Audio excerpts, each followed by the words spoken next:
जय जय श्री राम, जय जय श्री राम।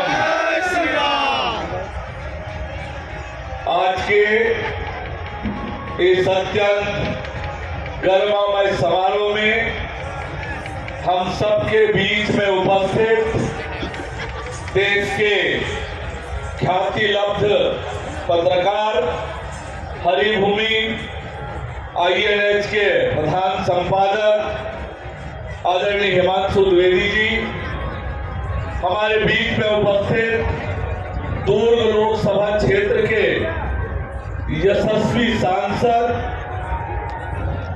आदरणीय विजय बघेल जी, राम जन्मोत्सव समिति के संरक्षक प्रदेश के यशस्वी राजनीतिज्ञ आदरणीय प्रेम प्रकाश पांडे जी, मंच में विराजमान भिलाई जिला भारतीय जनता पार्टी के अध्यक्ष आदरणीय महेश वर्मा जी, प्रदेश भारतीय जनता पार्टी के मीडिया प्रभारी आदरणीय अमित चिमरानी जी, हमारे युवा मोर्चा के प्रदेश के महामंत्री सम्माननीय उपकार चंद्राकर जी, हमारे बीच में उपस्थित आदरणीय श्रीमती तुलसी साहू जी, श्रीमती चंद्रिका यादव जी, राम जन्मोत्सव समिति के कर्ता धर्ता युवा नेता मनीष पांडे जी, समिति के सभी पदाधिकारीगण और इतनी बड़ी संख्या में उपस्थित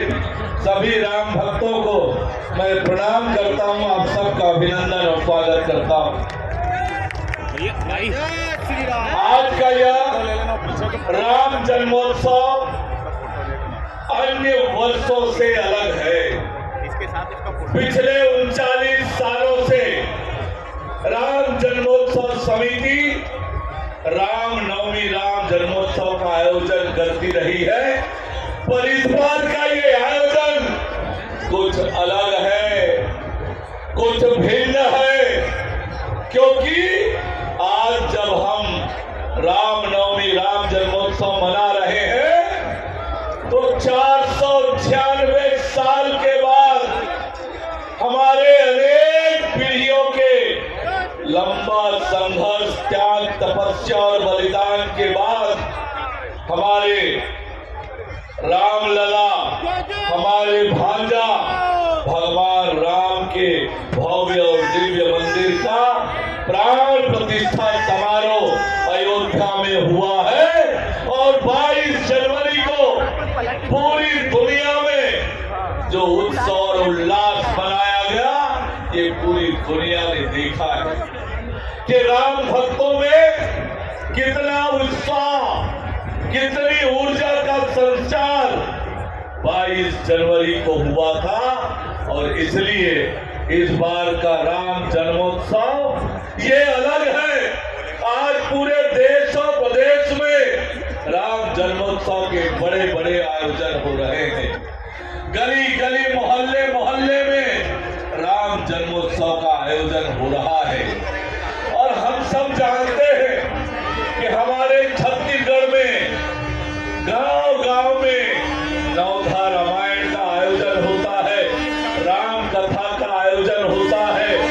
और हमारे यहाँ परंपरा है, सवेरे से राम राम कथा, राम राम बाबा, राम राम भैया, दिन भर हम राम के नाम से हमारे काम चलता है।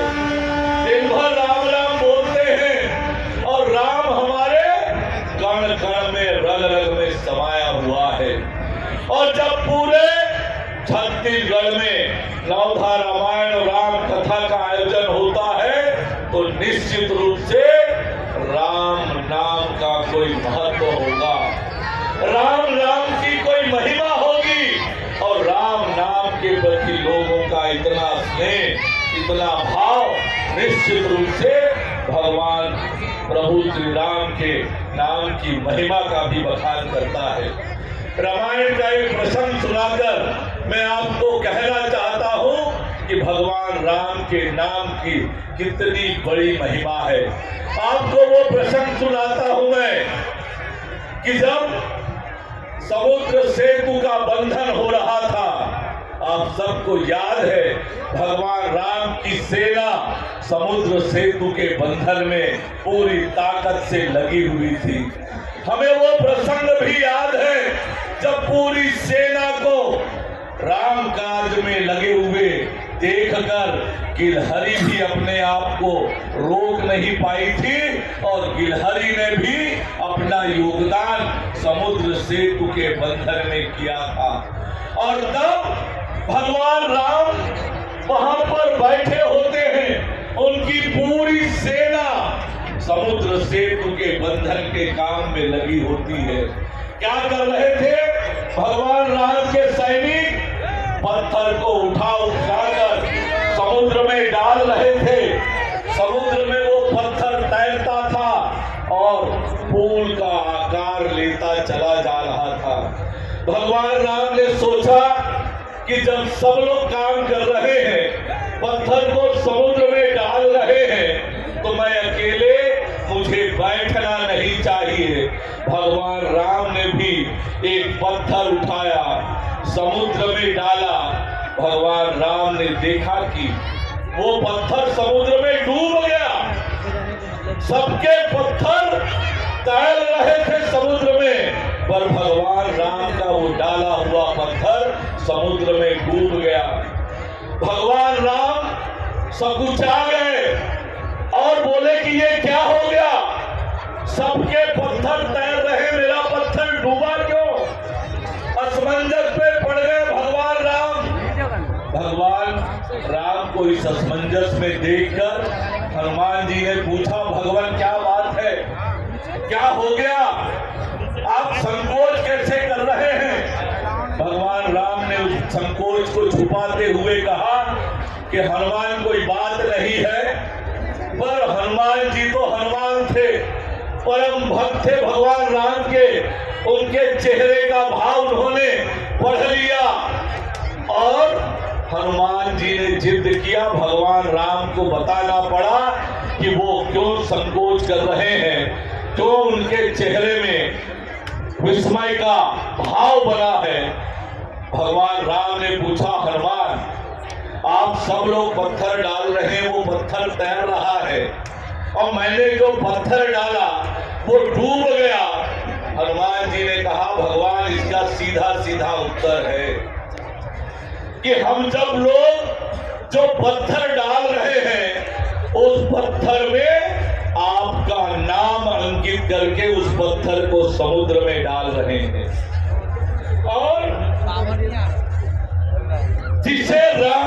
जिसने राम को पकड़ लिया उसका बैतरणी पार होना तय है, उसको डूब नहीं सकता है। और इसलिए हम जो पत्थर डाल रहे हैं वो तैर रहा है।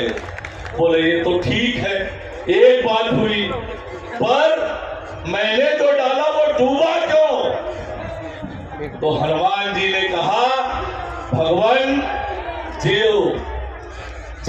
जिसे भगवान राम छोड़ दे उसको डूबने से कोई नहीं बचा सकता।